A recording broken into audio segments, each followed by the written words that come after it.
Hello folks, Wolf Ninja here, bringing you another nerdy video. Today we are continuing our D&D discussion series. I know this is one series that I've been pretty much focusing the vast majority of my time on. And that is because, folks, I really want to get it done. Also, it seems to be one of the videos that seems to be getting the most popularity. I will try and get back into doing my Old Republic video, my Ark Survival series videos. I do plan to go back into those at some point. But I don't know, it's, how should I put it? It's just something about Dungeons and Dragons, and especially on days like today, and lately with the fact that I'm after getting some new PDFs which add some new rules to Dungeons and Dragons, especially for airships, and hopefully in the upcoming months and hopefully by September I should have a completely new book which is written and released and funded by Kickstarter. Sorry, it was funded and set up on Kickstarter by Matthew Coville. Now, for those of you that may not be aware, he is an amazing DM. He runs a channel that seems, to my knowledge, focus entirely on D&D. And he started a Kickstarter to support a book he's been working on since apparently for a decade or so, or at least several years. It's been transitioning from one edition of Dungeons and Dragons to another. And he's finally getting around to releasing it for 5th edition, and it's after reaching over a million views. And lately he's been releasing videos about what's sort of in it. For example, he's adding a pirate ship as a mobile stronghold for the players, and again, that's just to name a few of the stuff that he's running in it. There's just so much that's in it, and it's got me really excited. Now, apparently, from what he said in his latest video, it seems like his book is going to even be supporting single, solo players, which is great, because sometimes I can't get my friends together. Sometimes I'm really in a D&D mood. I'm not a big fan of one shots, so sometimes I'll be like, you know what, I generally am bipartisan. I normally don't give two craps if my character dies. I'm gonna run an adventure for myself. So, and it seems like there will even be rules for that. Or at least it seems like you could easily do this with his thing, especially since with his follower system. Anyway, but yeah, folks, my D&D hype is just really on the rise lately, and it's mostly thanks to Matt Coville and some of the other PDFs that I've gotten my hands on. Now, let me just move some of my stuff out of my way of my book, so I can easily read it and have access to my drink. Because, folks, I have a D&D game today, so I can't really be pushing my voice too much. So let's get this done. Just take a sip of Pepsi. Ugh. Okay. Now we were almost up to date. This is the last video of the sort of catch up that I've been doing for the past while. Yes, it is. When it comes to the end of this video, though, folks, I will be showing a PDF version of my book, so that way I can show you all that. Sorry, folks. So I can show you all that a cool little feature that this book has for Druids. So yeah. But okay. Let's get started. Now, we've already talked about Druids as they're described in the player's handbook. We talked about wild shaping, and we talked about mostly how a Druid can fulfill any role any role in your party. They can be a tank, they can be a DPS, they can be support, and they can be a healer. So, folks, let's see how. Now, this only gives you 2 new circles: the Circle of Dreams and the Circle of Shepherds. But it does expand upon giving some helpful advice about your wild shaping. So, yeah, let's get straight into it, folks, okay? Now, here's the quote from an archdruid, Zapharn. Even in death, each creature plays its part in maintaining the great balance. But now an imbalance grows, a force that seeks to hold sway over nature. This is the destructive behaviour of the mortal races. The farther away from nature their actions take them, the more corrupting their influence becomes. As Druids, we seek mainly to protect and educate, to preserve the great balance. But there are times when we must rise up against the danger and eradicate it. That is one of my favourite quotes so far when it comes to a class. Mostly due to the fact that it shows a bit more of a sinister side to the Druids. For the most part, I know a lot of players who believe that Druids are generally good, or they almost bless me, or they're always good. That is not the case.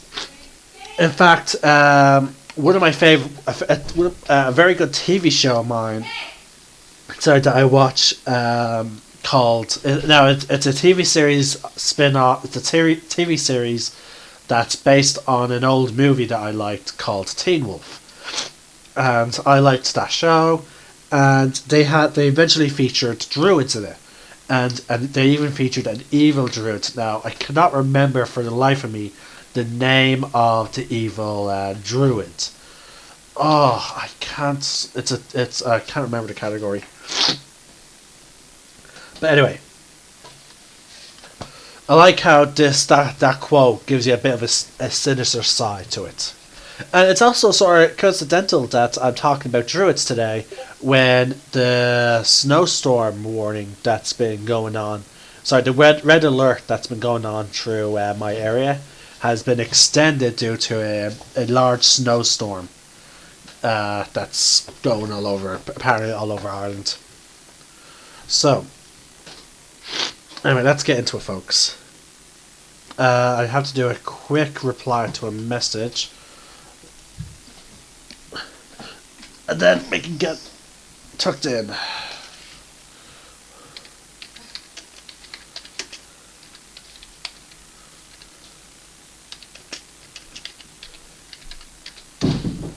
Alright, now, there we go. Okay, folks. Sorry about that. Right. Yeah, now here's some expanded lore on Druids from the Wizards of the Coast perspective. Druids are the caretakers of the natural world, and it is said that in time a Druid becomes the voice of nature, speaking the truth that is too subtle for our general populace to hear. Many who become Druids find that naturally gravitate toward nature. Its forces, cycles, and movements fill their minds and spirits with wonder and insight. Many sages and wise folk have studied nature, writing volumes about its mystery and power, but Druids are a special kind of being. At some point, they begin to embody these natural forces, producing magical phenomena that link them to the spirit of nature and the flow of life. Because of their strange and mysterious power, Druids are often revered, shunned, or considered dangerous by the people around them. Your Druid character might be a true worshipper of nature, one who has always scorned civilization and found solace in the wild, or your character could be a child of the city who now strives to bring the civilized world into harmony with wilderness.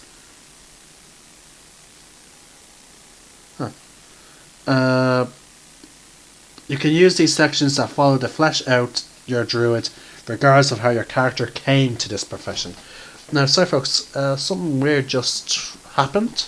What is this? Huh. Okay, a folder was just thrown into my room. It's not mine, but I might as well I can make use of it. Alright. Sorry about that, folks. I keep getting distracted today. I do apologise.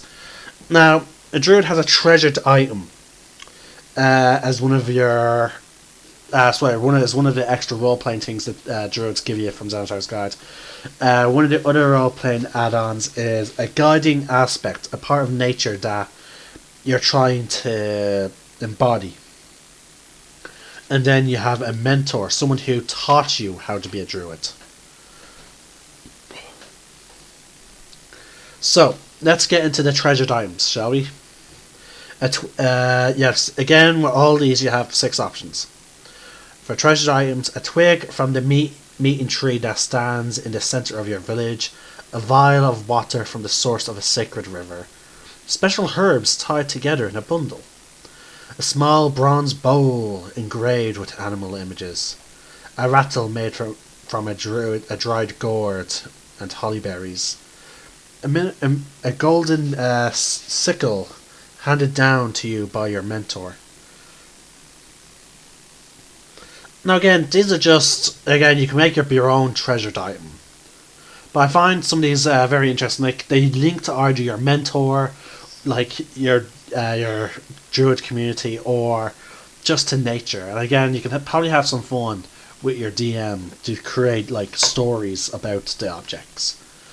Now, a guiding aspect is what does your character use as a guide or as an example of nature to prove its value or something, or as a way of guiding their life.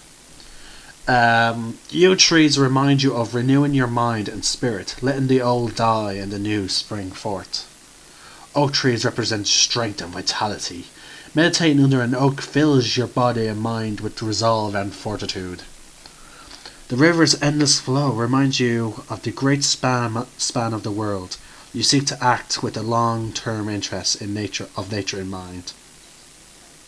The sea is constant, churning cauldron of power and chaos. It reminds you that accepting change is necessary to sustain yourself in the world. The birds in the sky are evidence that even the smallest creatures can survive if they remain above the fray. As demonstrated by the actions of the wolf, an individual's strength is nothing compared to the power of a pack. So, yeah, they're really cool things like to look towards. And I like how like it's not just animals, it's like the ocean, trees, like there's something to help guide you. Like druids see nature much deeper than other people, or even deeper than a normal cleric of the nature domain.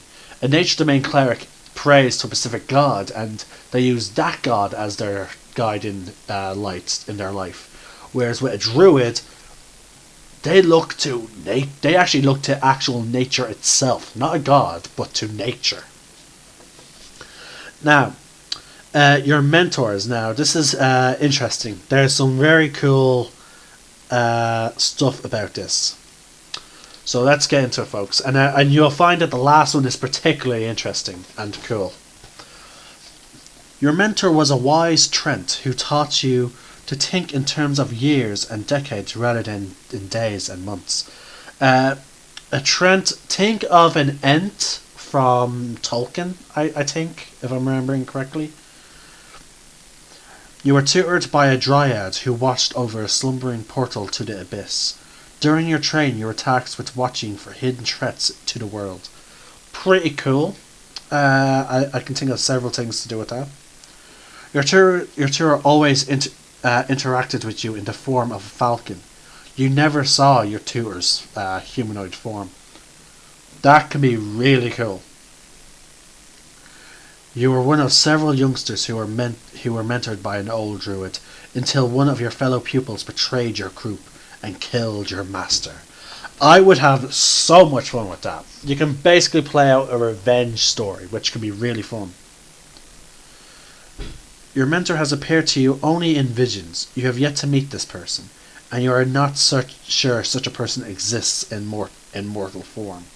Yeah, with that one, you could actually play it off as you're communicating with one of the nature gods or goddesses, or maybe it's a fae or an old one, a great old one, like the Warlock Pact.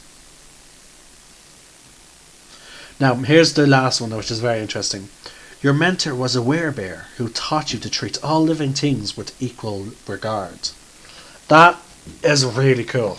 A werebear.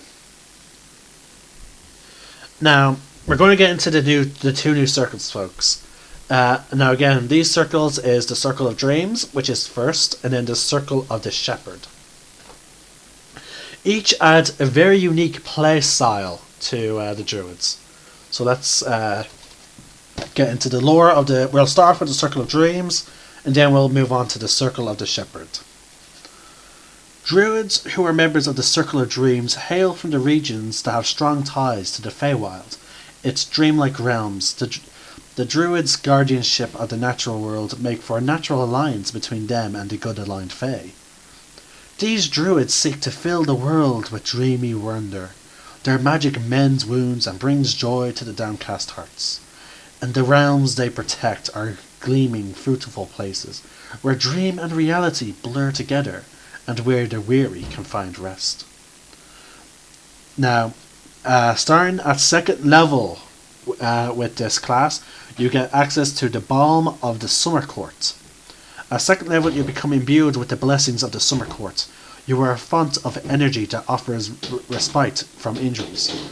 You have a pool of Fey energy represented by a number of D6s equal to your Druid level.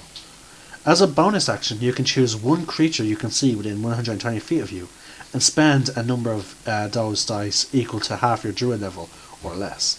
Roll the spent dice and add them together. The target regains a number of hit points equal to the total. The target also gains one temporary hit point per die spent. You regain all expended die once you finish a long rest. Now, for those of you that are not aware, there are two main, ruling factions within the Feywild. You have the Summer Court, which is ruled by I think it's Titania. She's the queen, and then you have a sort of like a polar opposite. It's a I can't remember her name. She doesn't have a name. She just has the title. I can't remember offhand. Now, they're not at war with each other per se, but they often engage. From the DM's guide, suggests that they're often engaged in competition with one another, and they may even host tournaments to see which is better. I can't be 100% too sure on that, so again, I'm going based off of memory alone. So, 6th level, you get Hurt of the Moonlight and Shadow. At 6th level, home can be wherever you are. During a short or long rest, you can invoke the shadowy power of the Glooming Court.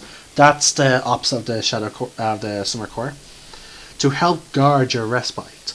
At the start of the rest, you touch a point in space. An invisible 30-foot radius sphere of magic appears, centered on that point. Total cover blocks the sphere. While within the sphere, you and your allies gain a +5 bonus to dexterity, stealth, and wisdom perception checks. And any light from open flames in the sphere, a campfire, torches, or alike, isn't visible outside it. The sphere vanishes at the end of the rest when you leave the sphere. So basically, it's to help you set up camp, and so that your campfire does not attract any unwanted attention. Still pretty cool, especially early levels. At 10th level, you have hidden paths. You can use the hidden magical pathways that some of the Fae use to traverse the space in a blink of an eye. As a bonus action on your turn, you can teleport up to 60 feet to an unoccupied space. You can see. Alternatively, you can use your action to teleport one willing creature you touch up to 30 feet to an unoccupied space you can see.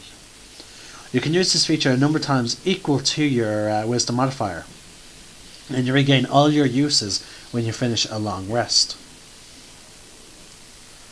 Last but not least, you have Walker of Dreams.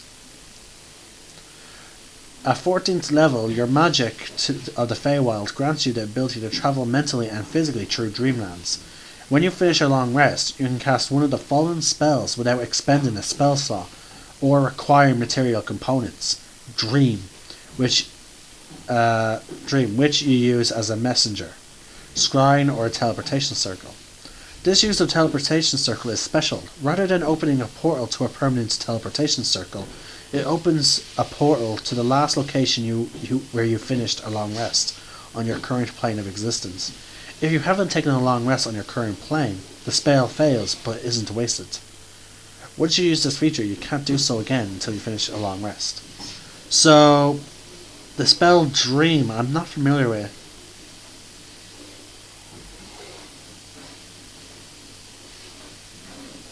I will have to look up the spell Dream. I'm not 100% sure on it, but it definitely strikes me that the Circle of Dreams is definitely, whereas the Circle of the Land, that pushed you more towards magic, but you could still be combat focused, or support or healing. Circle of Dreams strikes me as more of the healer and support type. Now you still have wild shaping, and you still have access to all your healing spells. So technically, a Circle of Dreams druid could still fulfill pretty much any role, but I like how it tends towards the more supportive healer. Now, Circle of the Shepherd folks is a cool one, and I like the image that they gave for it. But anyway, let's get straight into it. Druids of the Circle of Shepherds commune with the spirits of nature, especially the spirits of beasts and the Fae, and call to those spirits for aid. These druids recognise that all living things play a role in the natural world, yet they focus on protecting animals and Fae creatures that have difficulty defending themselves. Shepherds, as they are known, see such creatures. See such creatures as their charges. They ward off monsters that threaten them, and rebuke hunters who kill more prey than necessary, and prevent civilization from encroaching on rare animal habitats and on sites sacred to the Fae. Many of these druids are happiest far from the cities and towns, content to spend their days in the company of animals and Fae creatures of the wild. Members of this circle become adventurous to oppose the forces that threaten their charges, or to seek knowledge and power that will help them safeguard their charges. Wherever these druids go, the spirits of the wilderness are with them. I do apologise, folks, about the sound that you are probably hearing. It's just someone in my family is hoovering. Now, let's get on to the features, folks. You get 2 features, starting at 2nd level. At 2nd level, you gain the ability to converse with beasts and many Fae. You learn to speak and write Sylvian. In addition, beasts can understand your speech, and you gain the ability to decipher their noises and motions. Most beasts lack the intelligence to convey or understand sophisticated concepts, but a friendly beast could relay what it has seen or heard in a recent past. This ability doesn't grant you friendship with beasts, though. You can combine this ability with gifts to curry favour with them, as you would with a non-player character.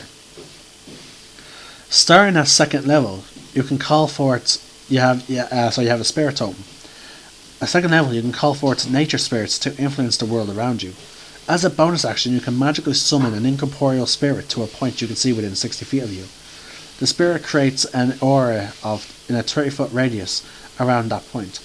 It counts as neither a creature nor an object, though it has the spectral appearance of a creature it represents. As a bonus action, you can move the spirit up to 60 feet to a point you can see. The spirit persists for 1 minute or until you are incapacitated. Once you use this feature, you can't use it again until you finish a short or long rest. The effect of the spirit's aura depends on the type of spirit you summon from the options below. The bear spirit grants you and your allies its might and endurance. Each creature of your choice in the aura when the spirit appears gains temporary hit points equal to 5 plus your druid level. In addition, you and your allies gain advantage on strength checks and strength saving throws while in the aura. The hawk spirit is a consummate hunter, aiding you and your allies with its keen sight. When a creature makes an attack roll against a target in the spirit's aura, you can use your reaction to grant advantage to that attack roll. In addition, you and your allies have advantage on wisdom perception checks while in this aura. Unicorn spirit. The unicorn spirit lends its protection to those nearby. You and your allies gain advantage on all ability checks made to detect creatures in the spirit's aura. In addition, you can cast a spell using a spell slot that restores hit points. Misread. In addition, if you cast a spell using a spell slot that restores hit points to any creature inside or outside the aura, each creature of your choice in the aura also regains hit points equal to your druid level. 6th level, you get Mighty Summoner. Starting at 6th level, beasts and fae that you conjure are more resilient than normal. Any beast or fae summoned or created by a spell that you cast gains the following benefits. The creature appears with more hit points than normal, 2 extra hit points per hit dice it has. The damage from its natural weapons are considered magical for the purpose of overcoming immunity and resistance to non-magical attacks and damage. At 10th level, you get Guardian Spirit, which is a spirit totem that safeguards. Your spirit totem safeguards the beasts and fae that you call forth with your magic. When a beast or fae that you summoned or created with the spell ends its turn in your spirit totem area, that creature regains a number of hit points equal to half your druid level. I do apologize, folks. She's now hoovering. The person's now hoovering the bathroom, which is right next to my room. Sorry about this, folks. Spirit totem area. I'm not quite sure how this works. Your spirit totem safeguards the beast and fae area. When a beast or fae that you summoned or created with a spell ends its turn. Oh, okay, yeah. So basically, when you cast a spell, conjure fae, and it ends, and then they end their turn within your spirit totem's aura, they get healed. Now, folks, we're on to the last feature before I switch over to the PDF so I can show you the interesting table. Because again, this table is really good and it's a must use for most players who are planning on playing a druid. Now, I had to scroll down for a while I'm getting there, but okay, you get. Last but not least, you get Fateful Summons. There we go. Starting at 14th level, the nature spirits you commune with protect you when you are most defenseless. If you are reduced to 0 hit points and or incapacitated against your will, you can immediately gain the benefits of conjure animals as if it was cast using a 9th level spell slot. It summons 4 beasts of your choice that are challenge rating 2 or lower. The conjure beasts appear within 20 feet of you.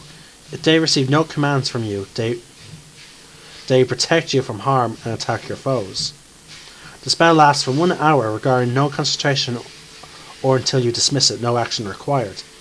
Once you use this feature, you can't do so again until you finish a long rest. Now, folks, we're going to get into, before I talk about the table, we're going to talk about learning beast shapes. Now, beast shapes is, of course, referring to your wild shaping ability. Now,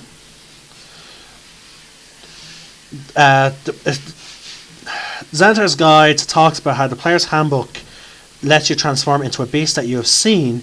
The rule gives you a tremendous amount of flexibility, making it easy to amass an array of beasts from options for yourself, but you must abide by limitations in the beast shapes table in that book. When you gain wild shape as a 2nd level druid, you might wonder which beasts you have already seen. The following tables organize beasts from the monster manual according to the beast's most likely environments. Consider the environment your druid grew up in and consult with the appropriate table for the list of animals that your druid has probably seen by 2nd level. These tables can also help you and your DM determine which animals you might see on your travels. In addition, the tables include each beast's challenge rating and note whether the beast has flying or swimming speed. The information will help you determine whether you qualify to assume a beast's form. The tables include all the individual beasts that are eligible for wild shape, up to a challenge rating of 1, or the circle forms featured in the Circle of the Moon, up to a challenge rating of 6. So folks, the following tables. Now, when a druid is joining my games, folks, what I like to do is I would try and talk to my player, and I would say to him, especially if they travelled, I would generally ask them, okay, pick about 10 or so creatures from the tables that from different tables that you might have seen. Now, I've had now, regardless of your character's age, that is what I would say. Up to, 5 to 10, unless your character is very young, I would say, okay, you're most likely stuck into only one location.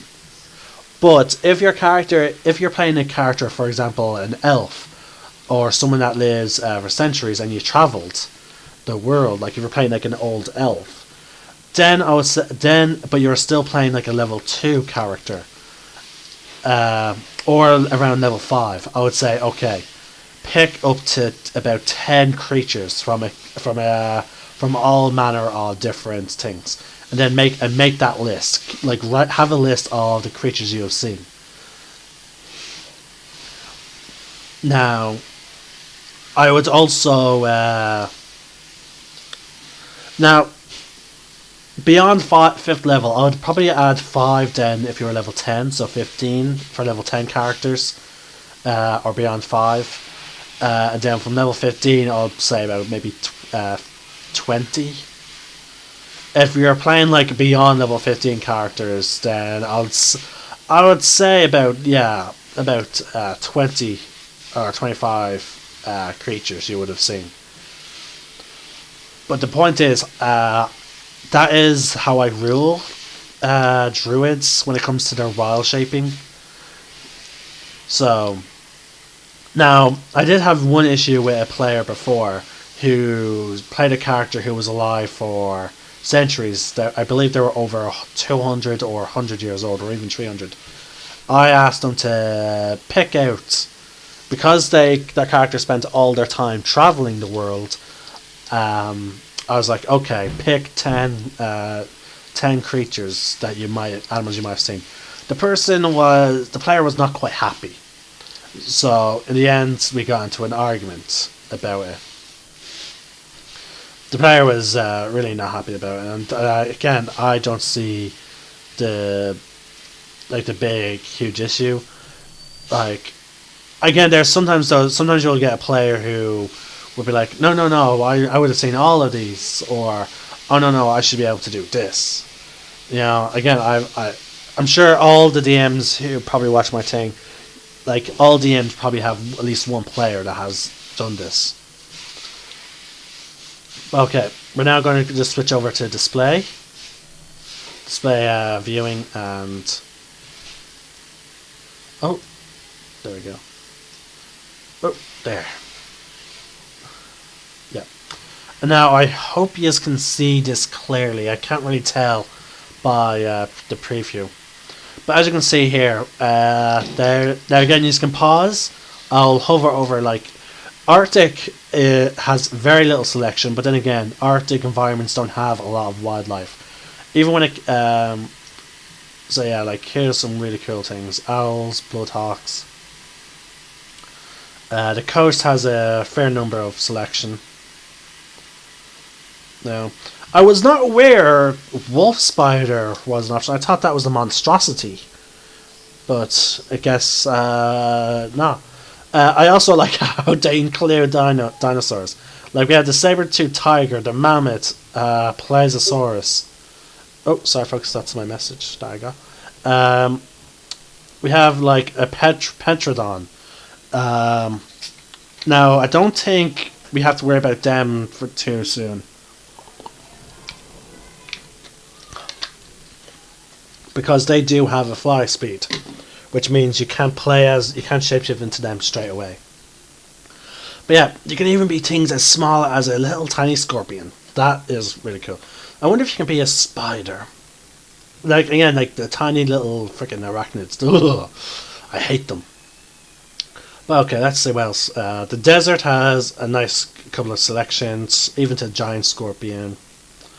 Now remember, I believe a normal druid that's not Circle of the Moon can only go up to 1. Pardon me. Oh, look at that. Desert is continued down. Oh, is it? Okay, so desert stops at 3.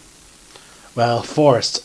As you can see, folks, forest and grassland has a lot.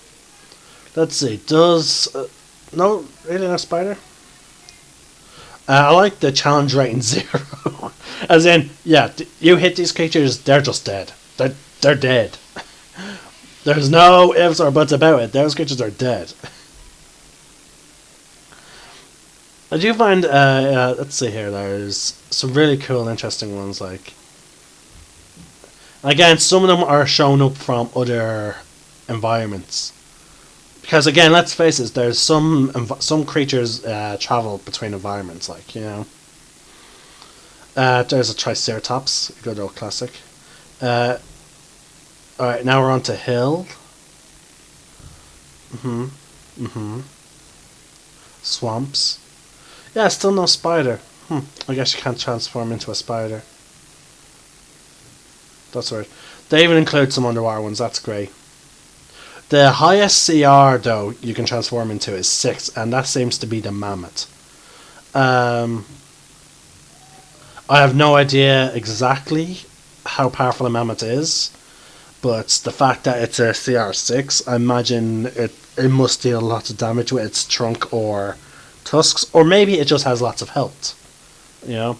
Or maybe like the Mastodon from the classic Mighty Morphin Rangers. Maybe it can freeze people. Like it shoots out ice from its trunk. But yeah, folks, that is, again, as I said, this is an interesting table that lets you know quickly what creatures are eligible. Sorry, what beasts are the ones that you can transform into when able and when you see them. And that's great. Like now, as we know, Circle of the Moon does have an ability to transform into also elementals. But that's combining wall shaping with your spell slot. But yeah, folks, it's really cool. There's even polar bear, which is in brackets cave bear,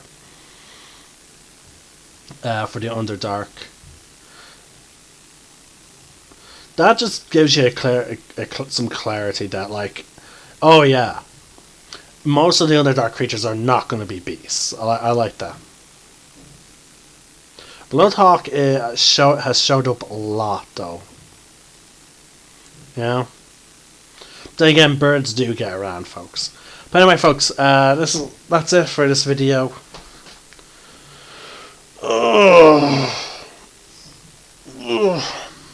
I have my broadcast later tonight. We have a new player joining us.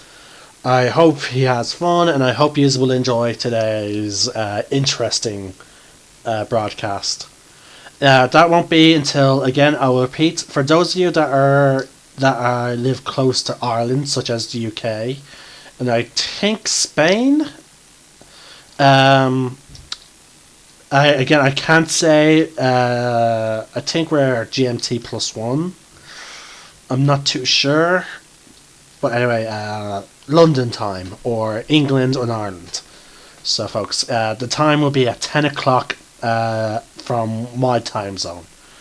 Again, Ireland and UK, to be that I know 100% share the same time zone.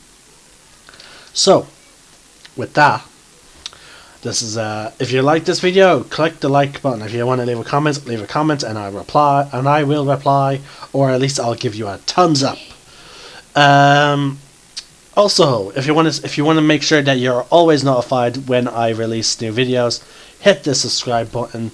And this is Wolf Ninja signing out. May the force be with you, and remember, roll for initiative.